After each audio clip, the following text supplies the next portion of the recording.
در جستجوی حقیقت، روزنه به سوی آرامش روانی و امنیت ملی. رشد سریع رسانه‌ها در افغانستان نیز رسیده است که ما را بیش از هر زمان دیگر به گفتگوی صمیمانه و خلاقانه وادار می‌نماید. بله، خط فرضی دیورند یا مناطق اشغالی افغانستان ما همیشه به نام لیز یاد می‌کنم. پیامدهای منطقه‌ای مسئله خط دیورند پیامدهای قابل توجهی برای ثبات منطقه‌ای، تجارت و همکاری در آسیای جنوبی و مرکزی را دارد. در نتیجه این تلاش روس‌ها مناطق بخارا و پنجده را از افغانستان تصرف کردند و انگلیس‌ها بر اساس سیاست‌های استعماری خود ابتدا برخی مناطق را الحاق پشتونستان با افغانستان ایجاد بکنن نبوده. اون به خاطر استقلال اون منطقه می جنگیده و از طرف دولت وقت افغانستان دولت اعلیحضرت محمد ظاهر شاه حمایت میشد و به می دلیل و از لحاظ حقوقی مارس گفتن مردم افغانستان را به رسمیت نشناختن. افغانستان خود در جامعه بین‌المللی در مجامع بین‌المللی من یک شخصیت حقوقی یا شخصیت حکومی نقش بازی میکنه. تمام مردم افغانستان نمیتونن که نظر خودشان اگر ما به رسمیت نشناختیم در مائده راولپندی علی احمد خان دوباره تایید میکنه. بعدش فکر کنین که اونا اشتباه سیاسی کردن. آمدیم در مائده کابل محمود طرزی دوباره تایید. ما یکیش به یادم است یکی از عملیات‌ها اینا آمده بودن 1500 نفر آمدن در پلی‌تکنیک کابل جابجا شدن، یک ماه قدر بودن، مسیر سرشان پاکستان مسدود کرد، اینا پس رفتن نمیتونستن. یک عملیات کلان در ننگرهار جاری ساخته شد که در این نازیان رفتن تقریبا 800 900 تا سرباز افغانستان به شهادت رسید تا بر از اینا یک مسیر باز کردن که اینا تیر شوند به اون طرف مرز. وقتی اون طرف مرز تیر شدن امینا سرایشان اعلان کردن که موږ پاکستانی پاکستان به ختم صحبت‌های خود میگم که اینمی خط دیورند طول سالهای مختلف به عنوان یک ابزار سیاسی و ابزار ایجاد تشنج در منطقه استفاده. شما قبول میکنید که خود امیر عبدالرحمن خان هم در وقتی که ایرا امضا کرده بود به خود نبود، ایرا میفهمین او مریض بود، یکی خود ازمی ثبوتی عزیز که او اصلا به اصطلاح بزور شده، بزور پول و عسکر شده. یک گپی که تقریبا هر ستای شما بیشتر عاطف صاحب و مارش صاحب توافق نظر داشتی که 15 هم دمی زمان خط تعیین شده. انگلیس‌ها در مسائل سیاسی افغانستان دسترسی داشته باشند رسمی نبود لیکن عملاً بود، لیکن در معاهده گندمک رسما تایید شده بود. کتاب متعهد به بی‌طرفی رسانه‌ای، همگام با نویسنده‌ها و همسو با حقیقت. با سلام به بیننده های گرامی در هر جای جهان که هست. رشد سریع رسانه ها جهان را دگرگون ساخته است. یک نمونهش پیروزی زهران ممدانی برای پست شهرداری نیویورک، پایتخت جهان سرمایه‌داری است که تا دیروز باور نکردنی بود، اما امروز 14 اکرب 1404 برابر با 5 نوامبر 2025 این امر محقق شد. رشد سریع رسانه‌ها در افغانستان نیز رسیده است که ما را بیش از هر زمان دیگر به گفتگوی صمیمانه و خلاقانه وادار می‌نماید. یکی از مسائل مبتلا به جامعه امروز افغانستان گفتگو بر سر خط دیورند است. این امر وقتی تشدید شد که پاکستان چند بار به افغانستان حمله نمود و امارت طالبان نیز بی جواب نگذاشت حملاتش را. تبصره ها و گفتگوهای بسیار در این باره در فضای مجازی جریان دارد، اما هدف رادیو کتاب از این برنامه ایجاد تفاهم به احسن ترین وجه آن است تا بتوانیم یک گام به سوی آرامش ذهنی و امنیت ملی نزدیک شویم. در این مورد با جمع از دانشمندان امروز صحبت میکنیم و با اجازه همه بزرگوارا نوبت اول به جناب مارش صاحب میتیم. مارش صاحب ما در خدمت شماست. با جهان سپاس و درود خدمت تمام اعضای حاضر در مجلس، شنوندگان عزیز رادیو کتاب. افتخار دارم که از مایک رادیو کتاب با شما مخاطب هستم و چند دقیقه پیرامون موضوعی که تعیین شده یادداشت‌های و بعداً نظریات خود خدمت شما ارائه بدارم. دوستای عزیز، هموطنان گرامی، چنان که در مقدمه شنیدین، خط فرضی دیورند که به تعریف این جانب در کشوری که زندگی میکنم کلمات مانند کرایه، اجاره یا یک کلمه به زبان انگلیسی را اجازه بدین به تعریف بگیرم، کلمه لیز. وقتی ما در اینجا فابریکه یا کوچکتر از او یک مؤسسه یا یک بزنس و تجارت و یا یک مغازه و یک رستوران میخوایم ملکیت از او را برای استفاده کار خود به اجاره یا کرایه بگیریم، به نام لیز یاد میشه. شرایط لیز، سب لیز و یا رنت، سب رنت کلمات انگلیسی است با معذرت، به معنی از این است که ما یک جای را برای یک مدت زمان با یک قرارداد و یک تعهد به اجاره میگیریم، در مقابل از او امو شرایط تکس و مالیات و اجاره و حتی نگهداشت از او منطقه را یا از امو مؤسسه را به دوش ما می باشه. بله، خط فرضی دیورند یا مناطق اشغالی افغانستان ما همیشه به نام لیز یاد میکنم، چنانچه در 1893 چنین یک تعهد، یک قرارداد، یک لیز میان بریتانیای یا هند بریتانوی و افغانستان برای یک مدت زمان به سود دو کشور با شرایط و پرداخت هزینه ها، اجاره ها در اون وقت عقد میشه. فقط خواستم اول اینا به معنی لیز یاد بکنم که این خط طبعا طوری که همه هموطنان از او آگاهی دارن از تمامیت ارضی کشور ما به طول 2640 کیلومتر که معادل 1640 مایل است بین افغانستان و ما به نام پشتونستان یاد میکنم واقع شده که قبلا یادآور شدم در 1893 توسط دیپلمات بریتانوی مورتیمر دیورند و امیر فولادین امیر عبدالرحمن خان تعیین شد. این خط برای حوزه های نفوذ بین هند بریتانیا و افغانستان در نظر گرفته شده بود که بعدا روی جزئیات از او صحبت خواهد داشتیم. مرز مورد اختلاف عناوین کوچک و یک گذر کوچک در راستا می داشته باشم. خط دیورند توسط افغانستان با عنوان یک مرز خط فرضی که توسط افغانها به رسمیت شناخته نشده است و بسیاری از افغانها آن را یک تقسیم مصنوعی تحمیل شده توسط قدرت‌های استعماری و ویژه بریتانیا مینامند. مناطق قبیله‌ای.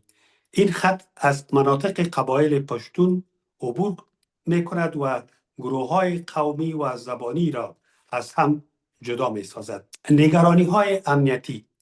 این منطقه گرفتار تروریسم، قاچاق و خشونت‌های در تاریخ بخصوص یک قرن اخیر افغانستان بوده است. تأثیر بر تجارت و اقتصاد. این مرز پیامدهای قابل توجه برای همکاری تجاری و اقتصادی بین افغانستان و کشور نوبنیاد پاکستان را دارد. زمینه تاریخی. دوران استعمار بریتانیا. خط دیورند برای تامین امنیت مرز شمال غربی هند بریتانیا تأسیس شده است. میراث بسا استعماری. مسئله مرز همچنان حل نشده. من البته کلمه مرز به خاطر یادآور شدم و آوردم که در این اواخر در نشست استانبول همچنان همی سر و صدا بلند شد و ما این یادآور شدیم که هدف مرز از خط دیورند نه بلکه از مرز اتک و تا گوادر بوده است. بنابراین خط فرضی همچنان حل نشده و درخواست‌های مکرر افغانستان برای مذاکره مجدد با مقاومت کشور استعماری یا ژاندارم پاکستان روبرو شده است. خب وضعیت فعلی. تنش‌های مداوم.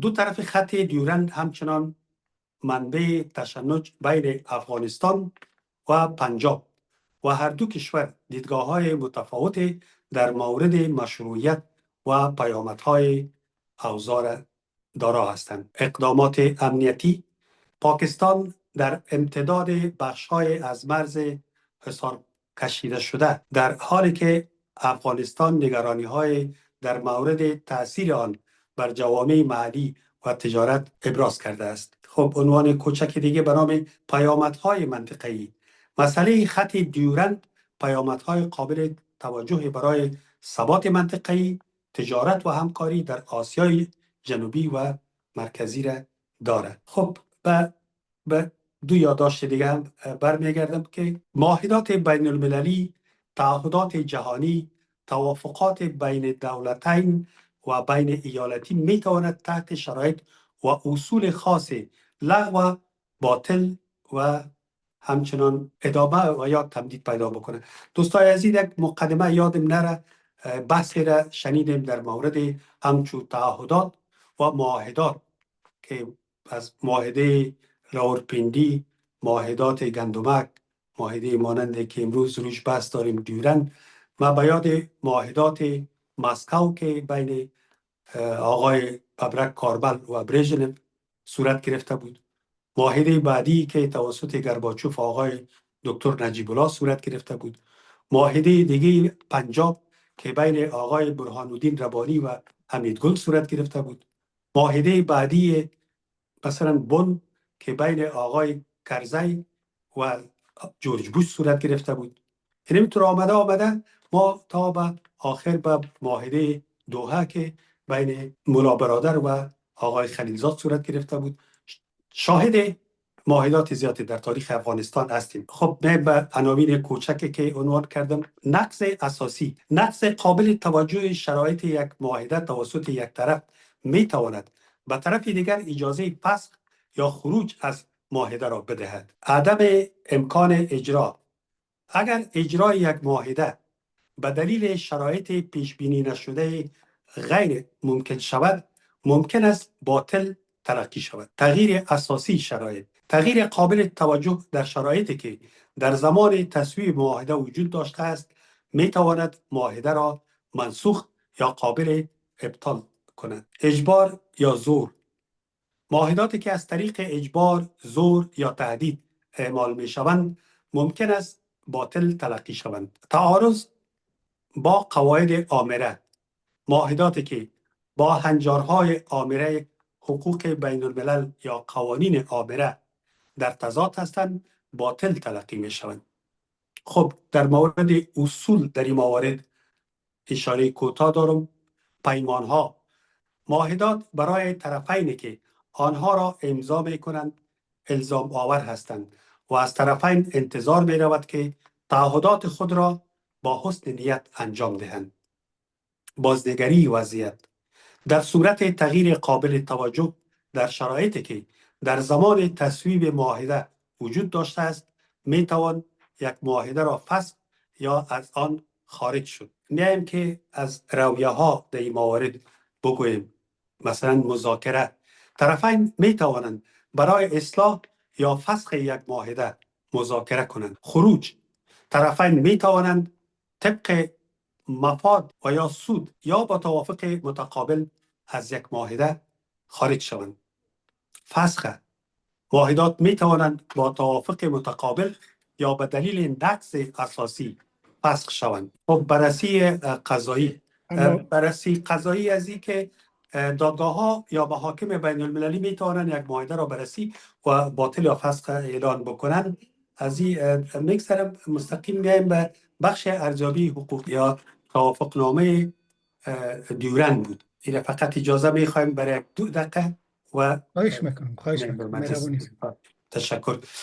معاهدات و توافقنامه ها اصول مختلف مانند عدالت، توازن، عدم تبعیض، برابری و سایر اصول، اما گاهی اوقات هنوز هم اتفاق میافتد که در جهان معاهدات فشارهای مختلف سیاسی، اقتصادی، امنیتی و غیره را طرف مقابل خود اعمال کند و طرف مقابل را مجبور می‌سازد که معاهدات را با خواست و تحت شرایط خود عقد و اجرا کنند. از این جمله و موضوع بحث ما توافقنامه دیورند است.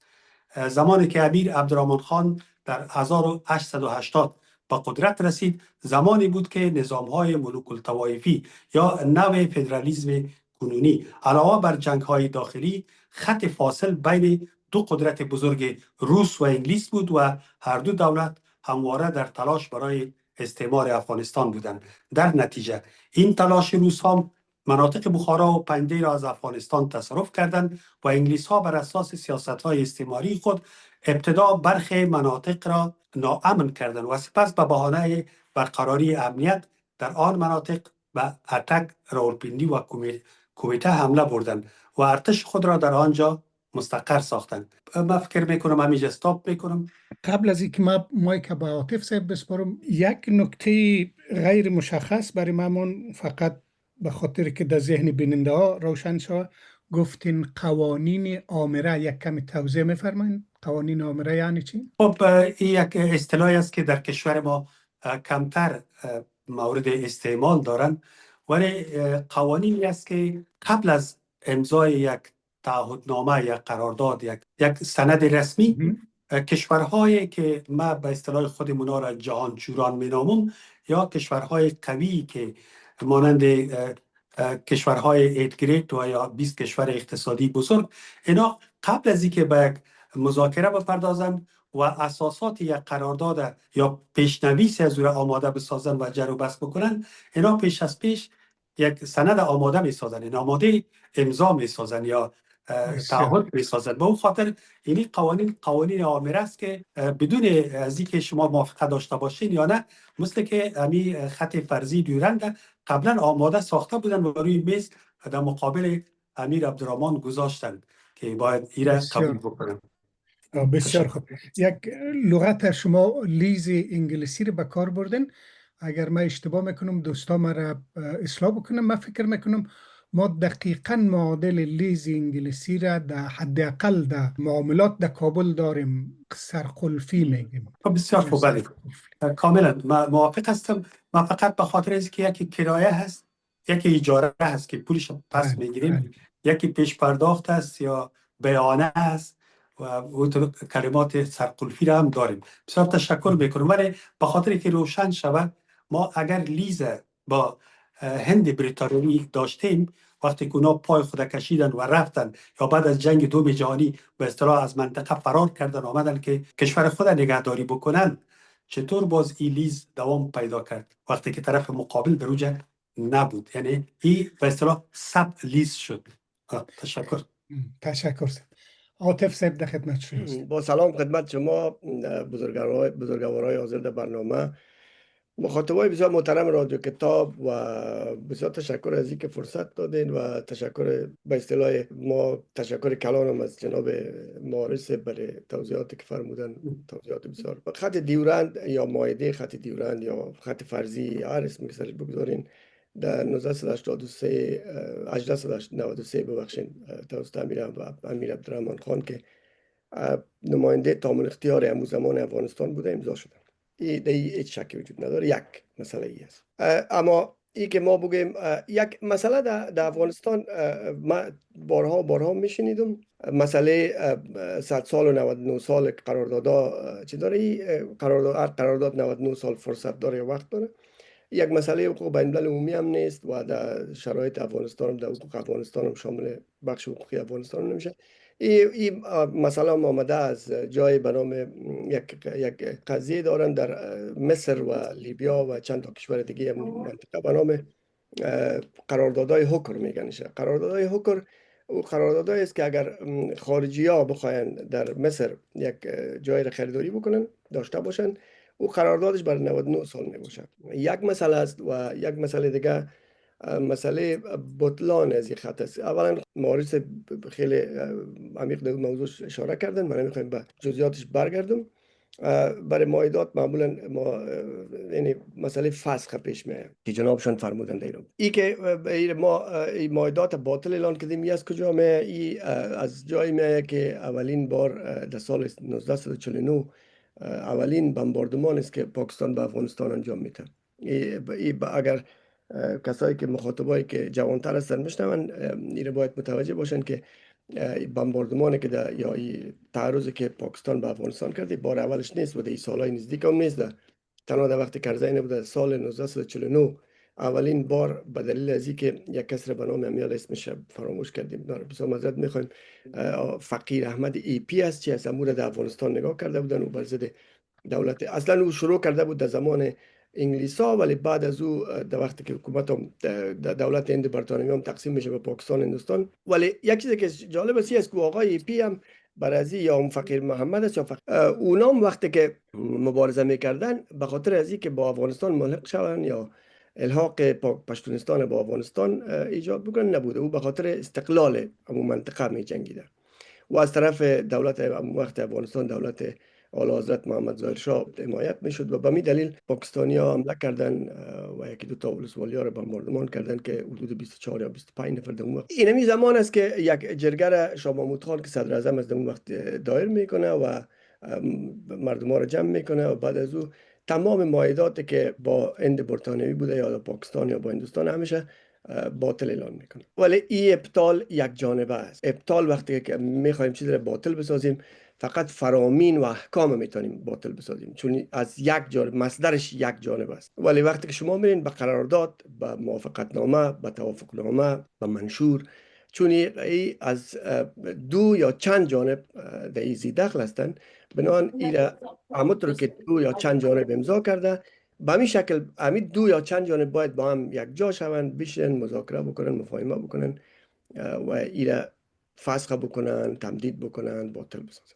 یک مسیر قضایی است. و از لحاظ حقوقی مارس گفتن مردم افغانستان را به رسمیت نشناختن. افغانستان خود در جامعه بین‌المللی، در مجامع بین‌المللی منیس یک شخصیت حقوقی یا شخصیت حکومی نقش بازی میکنه. تمام مردم افغانستان نمیتونن که نظر خودشان در یک جایی که در یک مرجع حقوقی بین‌المللی ما مراجعه بکنیم، تمام ملت افغانستان نمیتونن صحبت بکنن، بلکه نمایندهشان که یا رئیس جمهورش است یا صدر اعظم اون وقت است. و این ما میبینیم وقتی که امیر عبدالرحمن خان این معاهده را امضا میکنه. ولی این ما میخوایم بگیم به عنوان یک چیزی که فراموش شده نشه، امیر عبدالرحمن خان این معاهده را به خاطر حفظ اینمی جغرافیای امروزی امضا کرده. اینم باید بفهمیم. بعضیا عناوین مثلا خائن و من نمیفهم این و آن برای در رابطه با امضای ازی استفاده میکنن که به نظر ما کاملا نادرست. شرایط بوده، شرایط متر بوده، شرایط داخلی و برای حفظ همین جغرافیایی که ما امروز قرار داریم امیر عبدالرحمن خان را امضا کرده. یک بعد از او ببینیم اگر ما این به رسمیت نشناختیم، در معاهده راولپندی علی احمد خان دوباره تایید میکنه. بعدش فکر کنین که اونا اشتباه سیاسی کردن، آمدیم در معاهده کابل محمود طرزی دوباره تایید میکنه. بعدش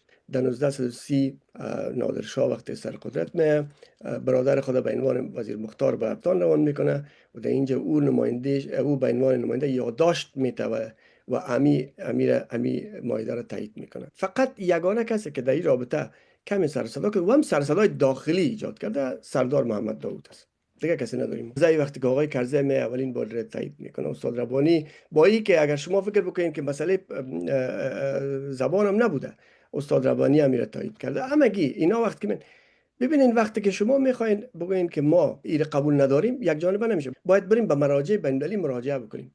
خب چند بار دولت افغانستان یا چند بار دولت‌های افغانستان، یکی از دولت‌های افغانستان به مراجع بین‌المللی در این رابطه شکایت داشت. قراردادهایی را که جناب مارس فرمودن در رابطه با توافقنامه‌هایی را که آقای بابرک کارمل امضا کرده، اینا توافقنامه‌های ارزی نبودن. اینا توافقنامه‌های استراتژیک میباشن، توافقنامه‌های اقتصادی هستند، توافقنامه‌های سیاسی هستند. اینا را شما میتونین با یک چشم برهم زدن فسخ بکنید. ولی وقتی که ادعای ارزی پیش میاد، توافقنامه ارزی میشه، شما نمیتونین که با یک جانبه او را از بین یعنی فسخ بکنید. مثال ساده ای است که ما خانه خود فروختیم، پسان متوجه شدیم که والا سر ما کلا رفته یا ما فریب خوردیم. درست است، ما حق داریم، میتونیم، ولی نمیتونیم بگیم که والا من فریب داده، این قرارداد این قباله دیگه باطل است. ما نمیتونیم این کارو بکنیم. چی باید بکنیم؟ میریم به محکمه مراجعه میکنیم. محکمه به اساس اسناد سوابقی که ما ارائه میکنیم فیصله میکنه. در مجامع بین‌المللی هم همین قضیه است. منشور دادگستری بین‌المللی یا محکمه بین‌المللی می است که اساسی ترین سند اینمی کانونسیون است یا منابع حقوق بین‌الملل عمومی، معاهدات، کانونسیون‌ها، منشورها و نظریات دانشمندا به عنوان اثرات کمکی استفاده میشه. الزامات هر محاکم یا مثلا مراجع قضایی از خود الزامات حقوقی دارن، الزامات قانونی دارن. یکی از الزامات در جامعه ملل در سطح بین‌المللی امی منشورات، امی معاهدات است. اگر ما خواسته باشیم که ادعای ارزی بکنیم، امی محاکم بین‌المللی یا مراجع قضایی بین‌المللی بر اساس اینمی توافقنامه بگوین، معاهده بگوین، هر چیزی که بگوین، بر اساس زینمی بررسی میکنه قضیه را، نه به اساس روایت مورخین، نه به اساس نظریات ما، نه به اساس نظریات افغان‌ها، نه به اساس نظریات او طرف کسایی که در او طرف مرز هستند، بلکه به اساس اینمی اسنادی که وجود داره، اینمی معاهده دیورند که از طرف امیر عبدالرحمن خان امضا شده، بعدش از طرف امیر حبیب الله خان در 1905 تایید شده، بعدش از طرف اینا. البته امیر عبدالرحمن خان و امیر حبیب الله خان به عنوان اشخاصی را تایید کردن، ولی امین امان الله خان به عنوان یک حکومتی رئیس کرده. شما میبینید در معاهده راولپیندی میگه دولت حکومت یا دولت مستقله افغانستان این مسئله را تایید میکنه به عنوان یک دولت که نماینده حقوقی تمام افغانستان است. و اینا خاصه. ولی یک مسئله دیگر هم باید این مورد با بسیار مورد توجه قرار بدیم، و این است که ببینیم طرف مقابل چه آیا اینا علاقمند به این هستند که مدغم شوند با افغانستان؟ اگر نه، اگر ما بخوایم با فشار اینا را با افغانستان دوباره بیاریم، خب عین اون قضیه شد. باز هم شما برین ببینین خان عبدالغفار خان رو ببینین. خان عبدالغفار خان هیچ وقت ادعای مدغم شدن با افغانستان نداشت. خان عبدالولی خان بچه شوی ببینین، محمود اچکزی ببینین، امروز ببینین، همیشه ببینین میگه موږ د افغانستان، موږ د پاکستان یو، پاکستان د موږ. ما بیاد دارم که در وقت حکومت کمونیستی ما وزارت اقوام قبایل داشتیم، میمانخانه های رنگارنگ داشتیم، اینا می آمدن غذا میخوردن، نان میخوردن، اسلحه میگرفتن، سلام میگرفتن. ما یکیش بیاد ما یکی از عملیات ها اینا آمده بودن 1500 نفر آمدن در پلیتکنیک کابل جای به جای شدن، یک ماه قدر بودن، مسیر سرشان پاکستان مسدود کرد، اینا پس رفتن نمیتونستن.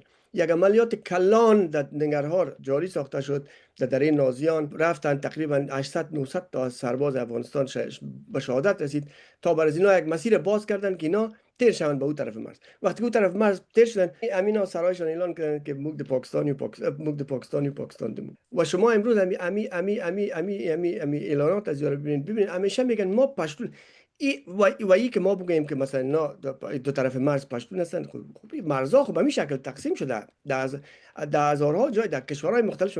بلژیم شما ببینید، بلژیم در 1830 تأسیس شده، از یک قسمت به خاطر که مرز دور بسازن، مرز فرانسه از آلمان و اتریش، یک قسمت از اتریش میگیرن، یک قسمت از آلمان میگیرن، یک کشور به نام بلژیم درست میکنن. نصف از فرانسوی صحبت میکنن، نصفش جرمنی. مثل از این ما اگر قرار باشه به این معاهده اعتراض بکنیم، بریم معاهده پایندیر رو اعتراض بکنیم. در اون زمان واقع شده معاهده پایندیر، یک قسمت خاک افغانستان. به ختم صحبت‌های خود میگم که اینمی خط دیورند طول سالهای مختلف به عنوان یک ابزار سیاسی و ابزار ایجاد تشنج در منطقه استفاده. و من امیدوار هستم که اگر ما خواستان باشیم که یک خط حل فصل بکنیم، پس یک درج بکنیم شکایت به مراجع بین‌المللی و بریم روی این مسئله صحبت بکنیم، اسناد ارائه بکنیم، ببینیم چی گپ میشه. ببینیم که مراجع بین‌المللی دو تا مسیر وجود داره، یا میتونین از مسیر مراجع قضایی بین‌المللی اجرا بکنین، یا مثل روسیه و زور داشته باشین که کریمیا را گرفت، شما معامله بکنیم، ما معامله بکنیم به مناطقی که از لحاظ تاریخی مربوط به ماست. پس او قدرت ما نداریم، ولی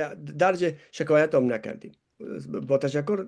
ان شاء الله دور بعدی بازم اگر نوبت رسید صحبت کنیم. بسیار تشکر صاحب. یک دو کلمه توضیح ما میخوایم. یکی فرمودین عاطف صاحب که عبدالرحمن خان و حبیب الله خان به عنوان شخص امضا کردن. این شخص هم اگر امضا بکنه شخصیت حقیقی است که حکم نمایندگی شخصیت حقوقی کل ملت داره، چون پادشاه بوده. غیر از این است؟ شما دقیق میفرمایید. من این به دلیل گفتم اونا نماینده تامل اختیار بودن، پادشاه بودن، امی صلاحیت داشتن که از یک شخصیت حقوقی من از افغانستان نمایندگی بکنن. ولی در متن قرارداد ما گفتم، در متن قرارداد دیورند و قراردادی که 1905 که امیر عبدالرحمن خان امضا کردن، در اینجا در قرارداد آمده که شخص امیر، یا به انگلیسیش آینست میگن، و او شخص امیر. ولی در راولپیندی که معاهده استقلال افغانستان است، در این دولت عالیه و یا دولت گفته شده و یا دولت مستقله افغانستان، دولت علیه در دوران امان الله خان. دقیقاً.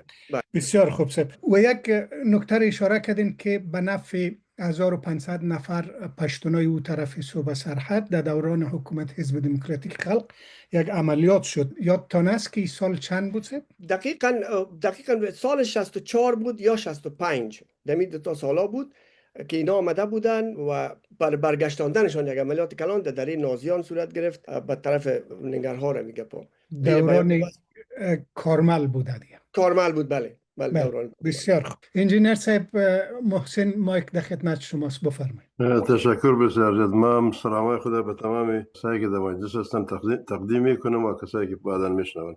ما فقط از عاطف سوال دارم که شما که گفتین که تمام نامه را گرفتین که کسایی که آمدن، حتی استاد ربانی و اینا را هم گرفتین که اینا تایید کردن. تاییدیه زیده کجاست و چه رقم تایید کردن؟ ما ایره نفهم. چه رقم به چه شکل تایید کردن؟ گفتن که ما دیوران قبول داریم یا مثلا امضا کردن، مثل که عبدالرحمن خان امضا کرده بود، اینا هم با اون شکل امضا کردن یا کدام تایید شکل دیگه‌ایش بود؟ امیر توضیح کنید. انجینر صاحب بسیار تشکر. یک قاعده حقوقی است، وقتی که شما بر یک مسئله اعتراض نکردین به این معناست که به اون مسئله موافق است. و آقای کرزی بعد از اینکه دولت از استاد ربانی تسلیم گرفت، یک چیز را تصریح کرد در روز اول برای بیان خود. بیانیش گوش کرده باشیم اگر ما دقیق یادم باشه، باقی بیانیش میمونیم. یک قسمت بیانی خود میگه که ما به تمام تعهدات، معاهدات و آنچه که افغانستان به او متعهد بوده متعهد است. بنابراین اینمی هم خودجز یک معاهده است دیگه، نه؟ ولی اصل قضیه است از لحاظ حقوقی وقتی که شما اعتراض نکردین، من نمیگم که اینمی خط یک خط شما فرضی بگوین، هر چی که اسمش بگوین، از لحاظ تاریخی مربوط به افغانستان است. ولی وقتی که شما میخواین ادعای ارزی بکنین، خب باید اعتراض بکنین، باید ادعای ارزی بکنین. از میدان پشتونستان که در قسمت نزدیک ارگ یا بانک افغانستان قرار داره، از خود نمیشه ادعای ارزی بکنیم. ادعای ارزی خود از خود مرجع داره نه در جامعه بین الملل. کدام دولت افغانستان یک همچین اعتراض را کرده؟ وقتی که یک همچین اعتراض صورت نگرفته، رسما شکایت درج نشده، بنابراین امید تاییدی، امید نشانه تاییدی است. اجازه است ما یک تبصره کنم در قسمت جوابای عاطف. خواهش میکنم انجینر گفتگو کن. شما گفتین که اینا اعتراض نکردن، یعنی به مو قراردادی که امیر عبدالرحمن خان امضا کرده بود به اونا هیچ کس اعتراض نکرد و دیگه اعتراض که نکردن تاییدی است. شما قبول میکنید که خود امیر عبدالرحمن خان هم در وقتی که ایرا امضا کرده بود به خود نبود، ایرا میفهمین او مریض بود، یکی خود ازمی ثبوتی عزیز که او اصلا به اصطلاح بزور شده، بزور پول و عسکر شده. یکی دیگه که وقتی که استقلال افغانستان درست است که در وقتی حبیب الله خان یک قرارداد دوباره صورت گرفت در راولپیندی بود بخیالم، و او قراردادم دو قرارداد نام در راولپیندی دوران امان الله خان بوده.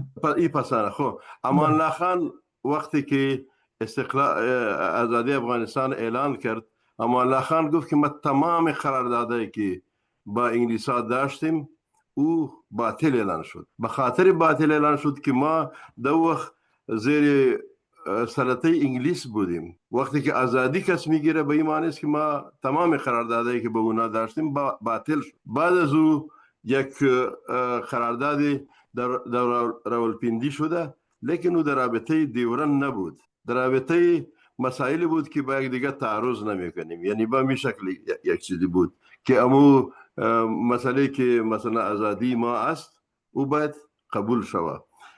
وقتی که آزادی قبول شد، تمام خود امان الله خان را اعلان کرده بود که تمام قراردادی که به انگلیس تابع داشتیم او باطل است. این قرارداد چند تا بود، یک تا نبود. در گندمک شده بود، مثلا شاه شجاع کرده بود و این می سلسلتا چیز بود. و یک سوال دیگه ما شما دارم، شما چرا از امیر جمهوری افغانستان تقاضا دارن که هر کدام از این باید رد کنه؟ یعنی این به این معنی است که قرارداد دائمی نیست. وقتی که عبدالرحمن خان امضا کرد او را باز دوباره سر حبیب الله خان قبولان چون دائمی نبود. بعد از او امان الله خان رد کرد، بعد از او را چیز کرد که یک نوع تاییدیه از او بگیره. و در وقتی که پاکستان میراث انگلیس‌ها به پاکستان ماند، این سرحد به پاکستان ماند. در پاکستان شما میفهمین که افغانستان از امروز اول خود پاکستان رد کرد، قبول نکرد. پاکستان قبول نداریم. حتی این به این شکل گفته بود شما اگر دو صندوق میمانین، یعنی صندوق پاکستان و هندوستان، یک صندوق دیگه هم باید دوجه گذاشته شود که او صندوق افغانستان است. به خاطر از اینکه امریکایی که در به اصطلاح مناطق چیز هستن، پشتون نشین هستن که اونا میشه افغانستان رو تایید کنه، لیکن اون صندوق سوم نماندن. یک مسئله دیگه ما برای شما میگم. تمام 2 سال پیش یک منطقه در پاکستان به نام قبایل آزاد معروف است، همه ما شما او را شنیدیم. نه شما میفهمید که در قبایل آزاد اصلا حکومت نبود، اما ایجنسی میگفتن. در ایجنسی حکومت نبود، حکومت اصلا وجود نداشت، ایجنت بود. یعنی اما شکلی که در سابق به اصطلاح انگلیسا در اوجه یک نماینده خود روان میکرد و عسکرایش در اوجه حاضر می بود و با توسط عسکرا او را اداره میکرد. تا 2 سال پیش، تا وقتی که بخیالم در وقت عمران خان ای کار شد، 3 سال پیش، 2 سال پیش ای چی شد، به پاکستان ملحق شد.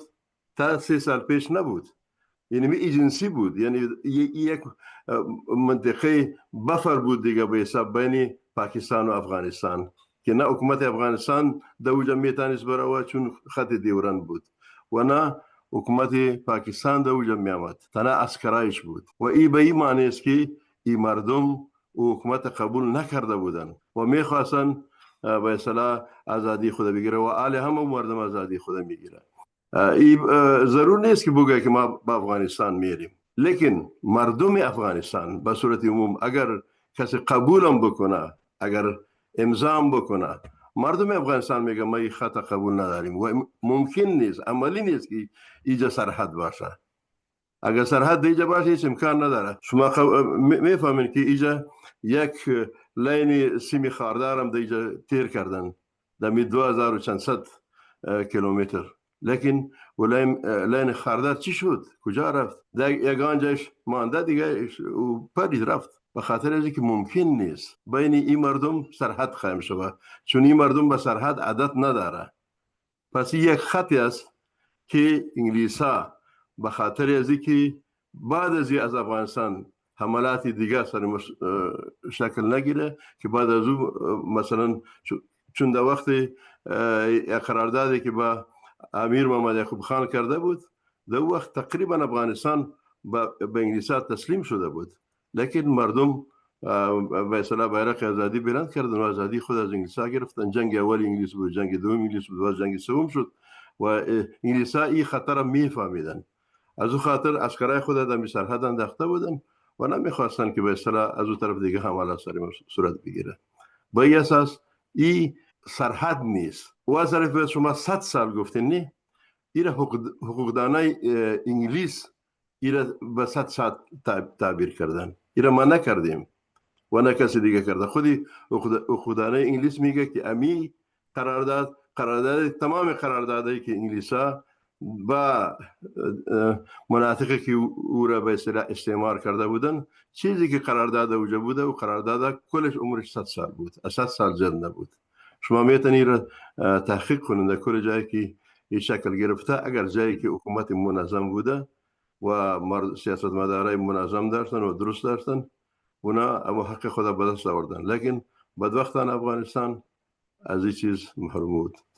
تشکر انجینر صاحب. فقط یک توضیح اگه لطف کنین. گفتین در زمانی که یک صندوق به نفع هند، یک صندوق به نفع پاکستان گذاشته شد، حکومت افغانستان تقاضا کرد که صندوق هم برای عنوان افغانستان گذاشته شود. این نشد. این از کدام منبع است و چرا صندوق گذاشته نشد؟ منبعش ما برایتان منبعش باز میگم، لیکن اینا ما میفهم کی کار کرده. منبع دقیقی که شما میگین به اصطلاح کتاب یا چیزی که ایده نوشته است میگین. خب ما منتظر منبع هستیم. بسیار خوب صاحب. چند نکته اینجا قابل تذکر و به نظر من خیلی روشنگر بود. یک گپی که تقریبا هر ستای شما بیشتر عاطف صاحب و معارف صاحب توافق نظر داشتی که 15 هم دمی زمان خط تعیین شده. تعبیری که معارف صاحب به کار بردی که او طرف روس گرفتی، طرف انگلیس. همین نکته خیلی میتونه مورد بحث قرار بگیره که ما چرای تو هستیم، چرای تو وطن ما رو میگیره و بعد ما کار نمیتونیم و از زمانی که میگذره وای وای میکنیم. یک و سوال دیگه ای که از هر ستای شما مدارم، در معاهده راولپندی وقتی ای بعد از این است که افغانستان اعلان استقلال میکنه توسط امان الله خان وقتی که اعلان استقلال میکنه معاهده راولپندی امضا میشه، در اونجا میگه سیاست خارجی را امان الله خان از روی مجبوریت به انگلیس واگذار کرد. شما سه تا آیا چنین چیز را قبول دارین یا یک اشتباهی تاریخی است؟ عاطف صاحب مایک در خدمت شماست. خیلی معذرت میخوایم، سوال شما رو من دقیقاً نگرفتم، اگه یک کوتاه تکرار بکنید ببخشید. خواهش میکنم صاحب. سوالی بود که بعد از اینکه امان الله خان اعلان استقلال میکنه، معاهده راولپندی بعد از او امضا شده 1919. بله. و در اونجا اینطور یک چیز تذکر رفته که سیاست خارجی را امان الله خان به انگلیس واگذار کرد به خاطر مجبوریت. اینمی یک پارادوکس داره، یک تناقض داره که نه سیاست خارجی را که تسلیم انگلیس کنه این چی رقم استقلال است. آیا این روایت موثق است از نظر شما یا یک روایت همونطور است دیگه سرسرکی؟ نه این یک روایت است. درست است که وقتی که هیئت افغانستان میرن برای راولپندی، اونجا فارن سکرتری هند برطانوی در این مورد صحبت میکنه و افغانا را به عنوان یک دو صحبتایش، البته نمیخوایم صحبتایش چون زیاد است، یک کم تحقیر و توهین و حتی او را وانمود میکنه که افغانا هستند که خواهان متارکه شدن، ولی در جوابش علی احمد خان میگه که ما نیستیم و شما هستین. ولی در اینجا یگانه مورد مناقشه از یایی بوده، همین طولانی که شده بودم صحبت‌ها از اینا 8-9 روز طول کشید، این بوده که علی احمد خان سر مسئله استقلال عام و تام افغانستان تاکید داشته و وقتی که در این معاهده این قضیه نامده، این مسئله از اینجا میاد به خاطر که در معاهده راولپندی در ماده 5 همین خط دیورند تذکر رفته و همین سرحدات بین هند برطانوی و مورد قبول افغانستان قرار گرفته، ولی در رابطه با سیاست خارجی افغانستان چیز نیامده. ایره اما تو فکر، ولی من بیشم فکر میکنم که در افغانستان در 5 قرن اخیر هم میتونیم ببینیم، در غبارم در افغانستان در مسیر تاریخ و چند جای دیگه هم که میال به یادم نیست، حتما منابعش هم ذکر خواهد کردم. اما فارن سکرتری انگلیس برای وقتی که علی احمد خان ایره تقاضا میکنه، برش یک نامه روان میکنه که دوست عزیز، امی که ما در رابطه با مسائل سیاست خارجی شما صحبت نکردیم، به معنای ایزی است که ما استقلال شما را به عام و تام به رسمیت شناختیم. یک همچین چیز نبود. سیاست خارجی افغانستان بعد از اون مستقل میشه و یا بیاد شما باشه که باز افغانستان با شوروی روابط ایجاد میکنه، با جرمنی و با جای مختلف. بسیار خوب صاحب. خب انجینر صاحب محسن، شما در این مورد فرمایش دارین؟ بله صاحب. در رابطه در معاهده راولپندی که گفتن علی احمد خان رو امضا کرده و خیالم در سال 1919 بوده. بله. در اوجه خوی مسئله چیز به خاطر ازمی بود که چون افغانستان استقلال خود اعلان کرده بود و به خاطر از که افغانستان سند بگیره از و که افغانستان آزادی داره و هیچ مداخله انگلیسا در او نمیتونه بکنه و نمیکنه و انگلیسایی را قبول کردن و تعهد دادن که ما نمیکنیم. و بعد از 2 سال بعدش در کابل هم یک معاهده شد بین انگلیس و افغانا که او به صورت مجدد تاییدیه استقلال افغانستان بود از طرف انگلیس. بعد از راولپندی یک معاهده دیگه هم شده در کابل. در اون مسئله به صورت عام و تام آزادی افغانستان تایید شده و افغانستان به عنوان یک کشور مستقل به اصطلاح عرض اندام کرده. لیکن پیش از این معاهداتی که هیچ وقتی اینطور نبوده در معاهدات که افغانستان تحت تاثیر انگلیسا باشه. البته به صورت غیر رسمی بود و یک معاهده غیر از معاهده گندمک که با امیر امیر محمد یعقوب خان امضا شد، در او به اصطلاح سیاست خارجی افغانستان با کنترل انگلیسا بود و نماینده خود در موجه شانده بودن که نمیفهمم چی نام داشت و آدم وجه شیشته بود به اصطلاح کنترل میکرد سیاست افغانستان.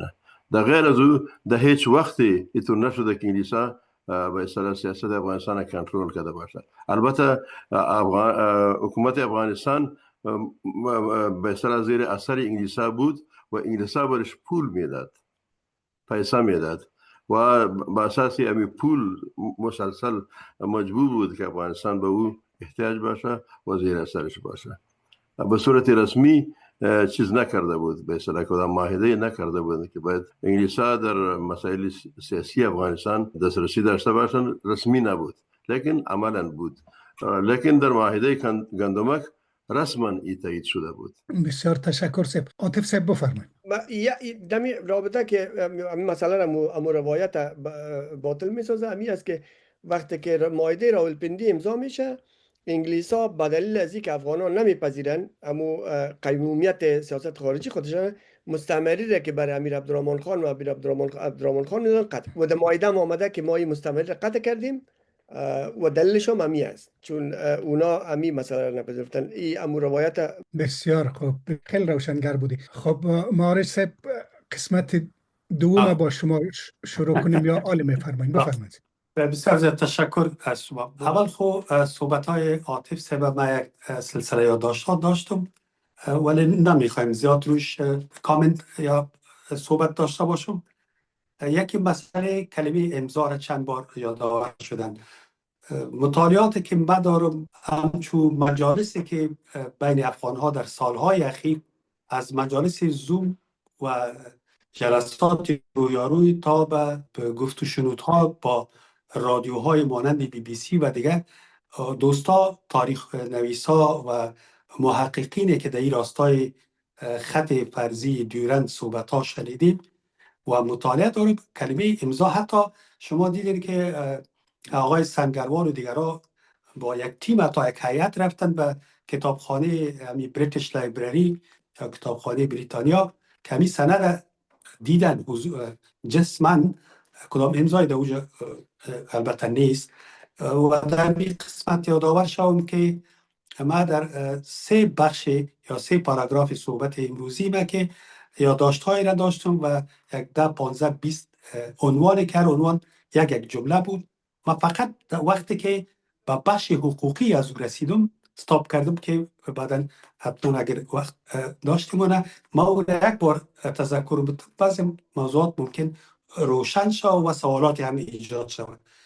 مسئله امضا وجود نداره. یک بحث سر کرزی و بعض از در مورد رئیس جمهور فقط یک جمله چون از زبان برآمد بگویم که وقتی که قرارداد در 1893 امضا شد و در 1993 در دوران ریاست جمهوری آقای ربانی ختم شد، دیگه بعد از او لازم نبود کسی روی از او بحث بکنه. حالا که این بحث خود من یادآور شدم که طرف مقابل سرقلفی از این معامله ختم شده بود و بسیار وقت. اصلا این بحث ها با وجودی که آقای محسن هم یادآور شدن که دیگه کدام معامله بین دولت ها وجود نداشت، معامله ختم شد. من و ما چرا علاقمند هستیم که بگویم نه تاکید کنیم که حتما خط دیورند دیگه. آقای عاطف بسیار درست فرمود و این سوال برای ما بوده. واقعا ما با هیچ مرجع حقوقی مراجعه نکردیم با وجودی که همچون معاملات با ویژه معاملات ارضی توسط ملت او تایید میشه، یعنی پارلمان، و اگر از او بلندتر به سطح جهانی ملل متحد باشه، در وقت ملل متحد وجود نداشت. به اون خاطر باز در بخش حقوقی من روی از این مسئله صحبت خاص داشتم، اما همین مسئله دیگه ختم بوده. فقط یک چیزی که من از تحلیل شخصی من است، نظر من البته اویی است که امیر عبدالرحمن خان گفتم از اول که تمام معاملات درست نبود.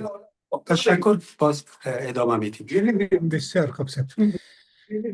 بیننده های گرامی، آرزوی رادیو کتاب ای بود که بحث خوب، مستدل و منطقی پیش بره. من تصور میکنم بحث به می رقم پیش رفت. هر 3 بزرگواری که صحبت کردن مستند، آرام و منطقی پیش رفت. بوی صلح و آشتی از کلامشان هویدا بود و ای یکی از آرزوهای رادیو کتاب است که ما مروج آشتی و صلح و آرامش روانی در جامعه باشیم. در قسمت اول از این برنامه خط دیورند، خط مرزی یا فرضی، این آرزوی رادیو کتاب برآورده شد. از بیننده های گرامی بسیار تشکر میکنم که تا این لحظه با ما بودین. در این برنامه آنچه که گفته شدی که گویایی یک لیزی بوده، یک قراردادی بوده که به پایان رسید. بسیار خوب، میپذیریم.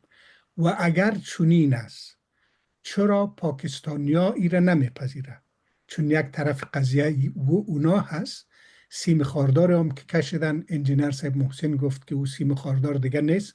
این هم خیلی جالب است که در قسمت دوم مخاط پرسیدم که کجا شده اون همه سیم خاردار میلیون ها دلار مصرف شد، او را کلگیش قیچی کرده وطندارا در خانه خود بردن یا هست یا شما از کجایی رو گفت؟ حکومت‌های افغانستان منهای داوود خان چی کمبوداتی در این مورد داشته؟ تشکر از شما. فقط یک خواهش که اگر برنامه رادیو کتاب لایق کامنت گذاشتن، نظر دادن و پسندیدن میبینین، فقط در کانال یوتیوب امی لطفا در حق ما بکنین، چرا که من در واتساپ نمیرسون به همه شما بزرگوارا جواب بتون و این نوعی بی‌ادبی است و من شرمنده شما میشم.